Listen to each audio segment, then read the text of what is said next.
וההחלטה שפה עם ההרחבות בגלל הרכבת לא יסגרו את הכביש בשתי מתכונים כפי שזה נקבע בעבר. יש פה ראשי רשויות, ראשי מועצות, יהיו לנו בקרוב גם חבר כנסת.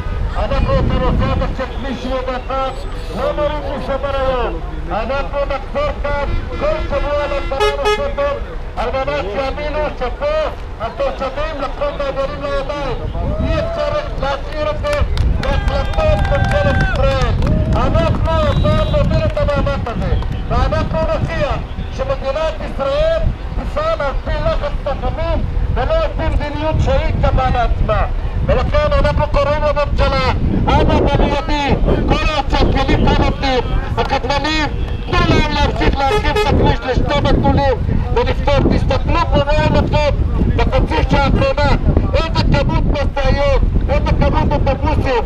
לא ראיתי שום כביש, אני נוסע כל 200-300 קילומטר ביום, לא ראיתי כביש כל כך עמוס במשאיות.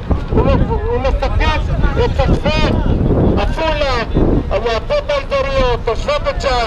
אנחנו חייבים להפסיק את הקטע בכביש הזה, חייבים לשים לזה סוף ונוביל כאן מאבק ללא פשרות. בבקשה דני, תמשיך. אנחנו מברכים על ההתגייסות של כל התושבים ומטה המאבק. כולנו בתביעה מאוחדת של העיר בית שאן, של מועצה אזורית עמק המעיינות, מועצה אזורית גלבוע וכל אלפי התושבים שעוברים פה בדרך לצפון הלוך חזור. צריך להפסיק את הקטל בכביש 71, לעשות את כל מה שנדרש מיידית, להוריד את התאונות לאפס, ובהמשך לגייס את התקציב הדרוש ולהכפיל את כביש 71. רק ככה אפשר לפתח את הפריפריה המזרחית של מדינת ישראל.